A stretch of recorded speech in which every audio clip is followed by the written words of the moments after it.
Simulado 179 de legislação de trânsito para você que nos acompanha aqui no canal, você que está estudando para fazer alguma prova na área de trânsito, está testando seus conhecimentos, está no lugar certo.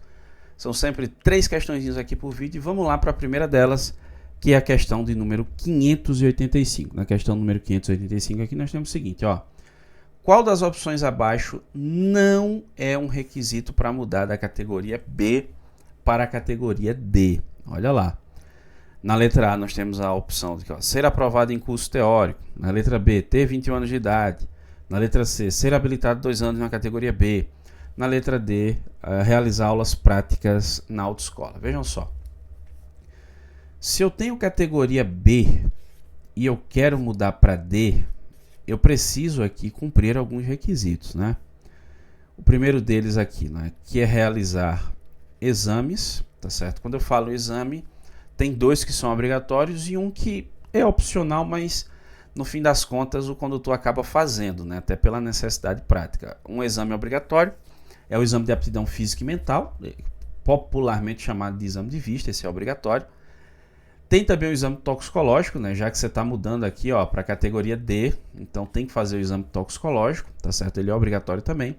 E tem um que é opcional, que é a avaliação psicológica, não é?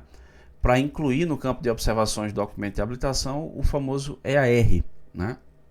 Mas aqui é opcional, é realmente para quem vai trabalhar na direção do veículo. Assim, a gente parte do pressuposto que a pessoa que muda para a categoria D vai trabalhar dirigindo, né? Conduzindo, vai ganhar para isso. Então, no fim das contas, acaba fazendo esse exame. Eu, por exemplo, tenho categoria D, minha habilitação é AD, mas eu não tenho EAR. Por quê? Porque quando eu mudei para a categoria D, era uma época em que a lei do instrutor, a lei que regulamenta a atividade profissional do instrutor de trânsito, na época eu atuava em CFC, e aí exigia que o instrutor tivesse 1 ano de habilitação na categoria D. Foi por essa razão que eu mudei. E depois eu acabei deixando porque fui trabalhar no Sistema S, dando aula em cursos especializados. Eu trabalhava, por exemplo, no curso de transporte escolar, transporte coletivo de passageiros, e exige categoria D. Então acabei deixando e está aí até hoje, né, a questão da minha categoria D. Também é obrigatório aqui um tempo mínimo, né, que seriam 2 anos de habilitação na categoria B. E vale lembrar que a permissão para dirigir ela conta, tá certo? Tempo de permissão. Então, se eu tenho 1 ano de permissão com 1 ano de habilitação definitiva, eu tenho 2 anos de habilitação, porque não se fala de 2 anos de CNH, se fala 2 anos de habilitação, e a permissão para dirigir é um tipo de habilitação. Também se exige aqui, uma idade mínima, que são 21 anos de idade, tá certo? Para você mudar para a categoria D, tá certo? Tem também aqui, seguinte, a necessidade de realização de aulas práticas lá no CFC. E também, para você mudar de categoria, você não pode ter cometido mais de uma infração de natureza gravíssima nos últimos 12 meses. Mais de uma seria pelo menos 2 infrações de natureza gravíssima. Então, essas são exigências para mudar de categoria B para D. Então, realizar aula prática na autoescola, tá beleza. 2 anos de B, beleza. 21 anos de idade, beleza. Ser aprovado em curso teórico, não. A letra A vai ser a nossa resposta certa, que é aquilo que não se exige.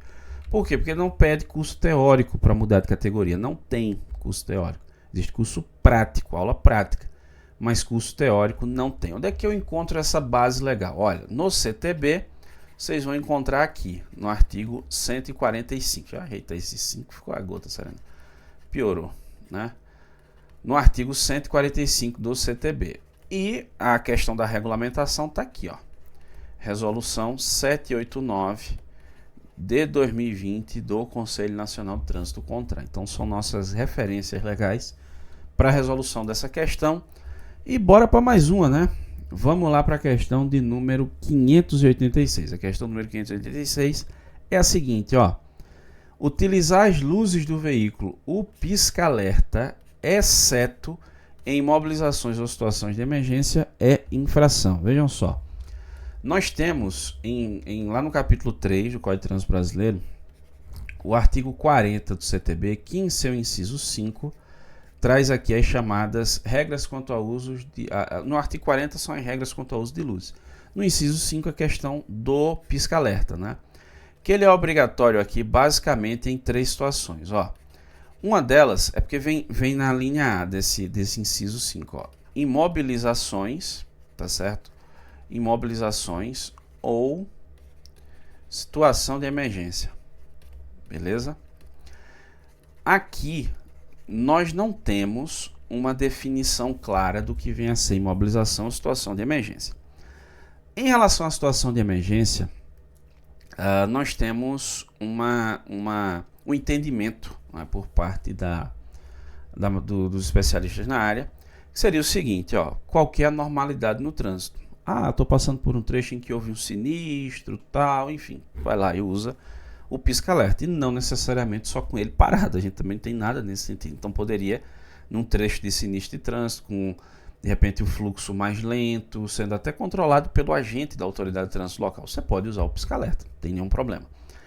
Imobilizações, cara, essa questão de imobilização é onde ocorre justamente a maior parte das infrações que estão nessa questão aí que está sendo pedida, né?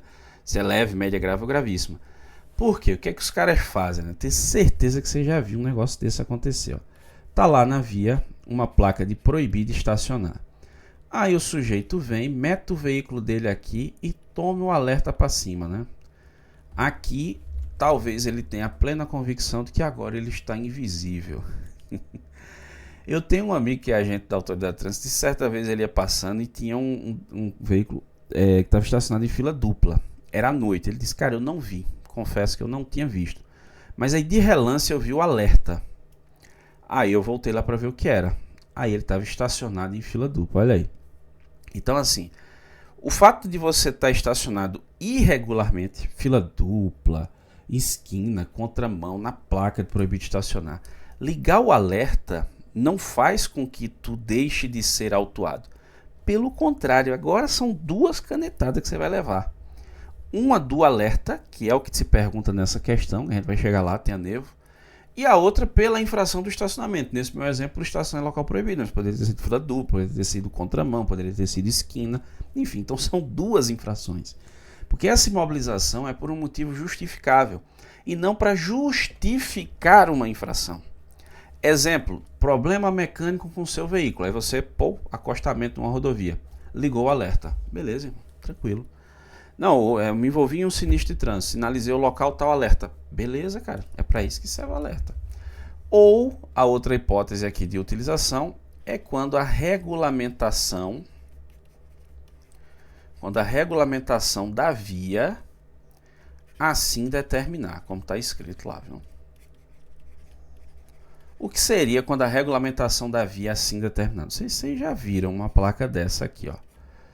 Estacionamento regulamentado, pisca-alerta ligado, X minutos. Pronto, durante 10 minutos, por exemplo, você pode estacionar ali com o pisca-alerta ligado.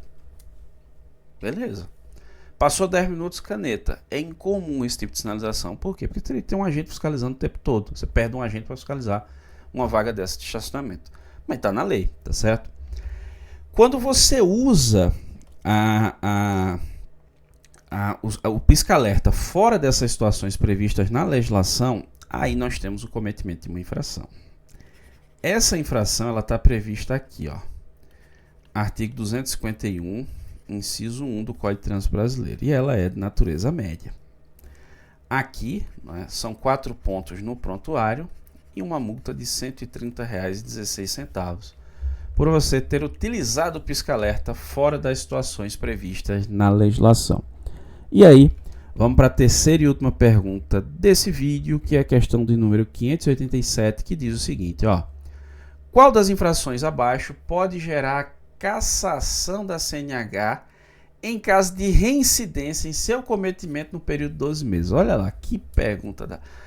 Aqui o questionamento é qual dessas situações, qual dessas infrações gera cassação? Ninguém está falando de suspensão não, viu? Cassação da CNH.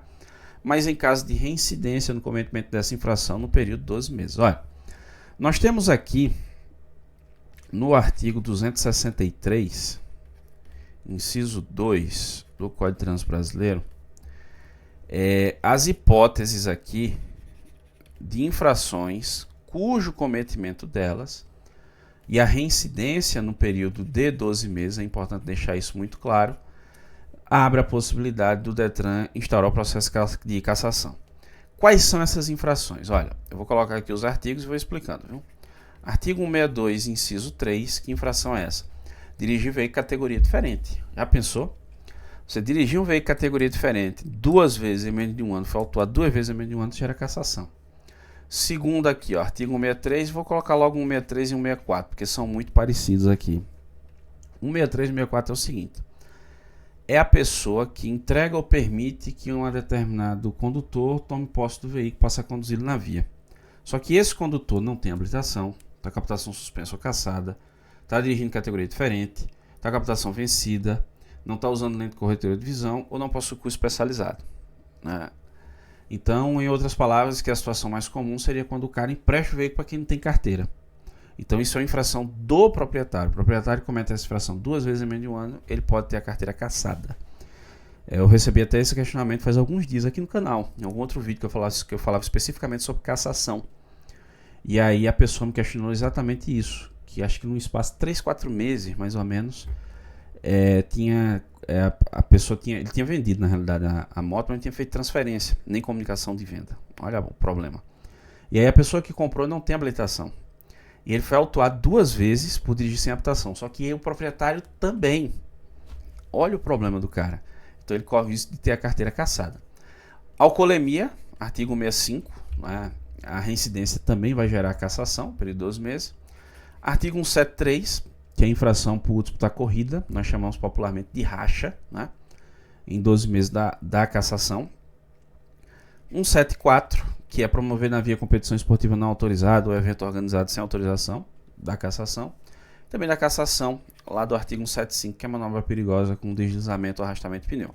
Todos eles são artigos do CTB, tá certo? Curiosamente, os 4 últimos, né? 165, 173, 74, 75, eles geram suspensão na primeira, né? Na segunda da cassação.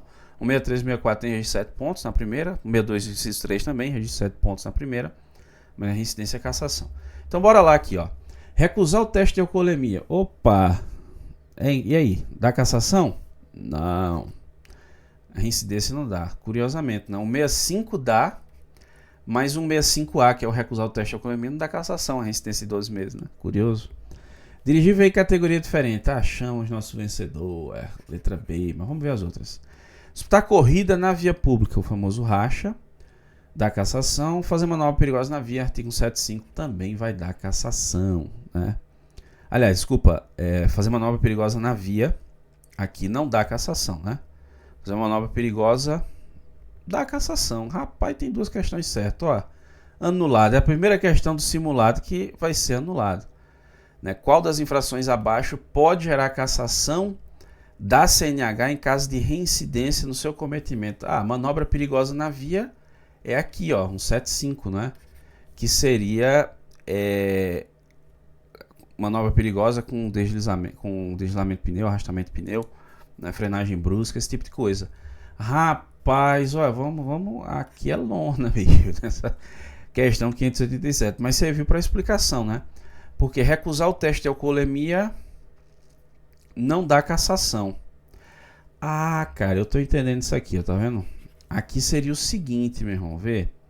Olha, aqui seria o seguinte, ó, qual das infrações abaixo não gera, né, cassação? Acho que seria isso, ó.